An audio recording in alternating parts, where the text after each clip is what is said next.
Hey you, yeah, you want to see me make a game? No? Well, too bad. Hi, my name's Dash, I don't like baked beans, and I challenge myself to create a game in under 24 hours. Now what do baked beans and my game have in common? Nothing, don't ask questions. Also, in celebration of 100 subs, I'll be doing 100 backflips.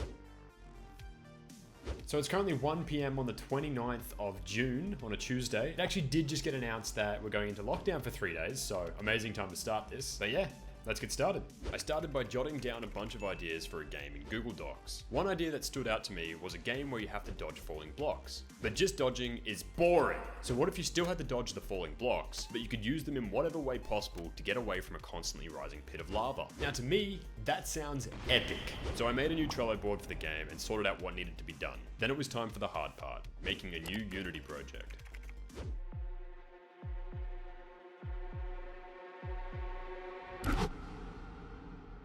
And he's off. The 2021 Dashathon has officially started, and we can see that he's making a player. Oh sh**, it can move and jump. Now what's he doing? Is that a square? No, it's 3. Okay, this is getting old. So there's a background now, cubes that can be pushed around, and some lava that rises. It's a start, but it needs more. Like a health bar, an obstacle spawner, the ability to drag obstacles, which by the way was a pain to set up. Then when it was working, it had some unintentional side effects, like absolutely yeeting yourself into space. But with a little bit of coding magic and my massive brain, I was able to stop anything from going outside of the map by clamping every object's position to the confines of the camera. Now there was a big issue that I needed to tackle. My background is some shitty static image, and the camera is constantly rising. Add them together and you'll see that if we leave it like this, there'll be no background the higher the camera goes. So I made 2 backgrounds and coded a scroller to move the position of the bottom background to the top if it's out of view, essentially creating an infinite background.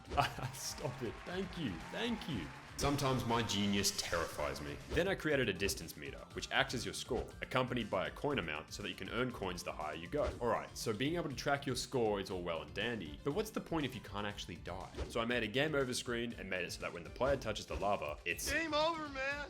After that, I made a map manager system that generates checkpoint platforms based on a distance interval, which will be increased with difficulty later on. But, pretty much, once you pass through the checkpoint, the ground activates beneath you and will allow you to go to the shop before continuing. Alright, so we're just over 5 hours in, and it's about 6:17 PM. I am gonna go get some dinner, and we'll get straight back into it. So I created the checkpoint menu, the shop menu, and I created a bunch of small upgrades to allow the player to survive longer. Now, so far the obstacles that fall are boring. So I added 2 special objects, the money cube and the bouncy cube, which have to be unlocked via the store, as well as an insta-kill cube that starts spawning after the first checkpoint. Now the game's starting to feel a little spicy, but way too many of the new cubes spawn. So I implemented a spawn weight system so that each cube has its own spawn chance. I like making my games difficult. I'm an asshole, I know. So, what better way to do that than make the game's difficulty increase exponentially? So I made a difficulty system that scales the object spawns and the rate at which the lava rises accordingly. After that, I chucked in a simple pause menu. 10 hours and 18 minutes in, it's currently 11:17 PM. I've been pretty much going for 10 hours and 20 minutes of just straight working, so gonna go to bed, refresh, and I'll get back to it in the morning.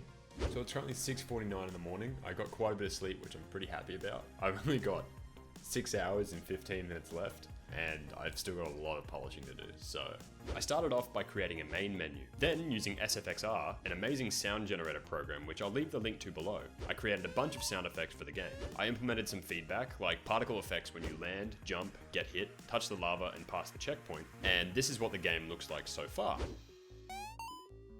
Now if you ask me, it looks like post-processing time, baby! Then I added a drag trail, so that when you move obstacles, it shows how they're being dragged? I don't know. Looks cool, I guess. Whoop-ow! There's a settings menu now. Just under 2 hours left. All I've got to do is fix up a few menus, put in a few, quality of life features, and then I think we're done. It's looking pretty good. I'm pretty happy with it so far, so let's see if I can keep it up. The game currently doesn't have a high score system, so just like everything else, I made one. Now, a big issue with the game currently is that players can hold objects infinitely, meaning that they can just ride one obstacle all the way to the top. To address this, I made a cooldown system so that a player cannot hold an object forever. To make this more obvious to the player, I created a grab bar that shows how long you have left to move the object. And I must admit, it's looking sick! That took me a while and there wasn't much time left, but I fixed up a few bugs and made an about page. So the final clip of the challenge was super laggy because my computer was absolutely chugging it by the end of it. So here's a recreation of the final moments. Oh my gosh, I did it. Wow. But for real, nothing crazy happened, so I couldn't clickbait the hell out of this, but it was a fun experience. Now the game is a piece of shit, but I must admit it's kind of fun. I'll polish it up, get my boy Abelisk to make a soundtrack for the game, and I'll chuck it up on itch.io for you guys. Just don't expect much. Anyway, that's all I've got for you guys. I hope you enjoyed the video, and if you're not in the Discord or following my socials, I will find you. Like if you liked the video, dislike if you didn't, I can't control you, and have a brilliant week. I'll see you in the next video. I think you should just go click that subscribe button, you know, get a little link and, see where it goes.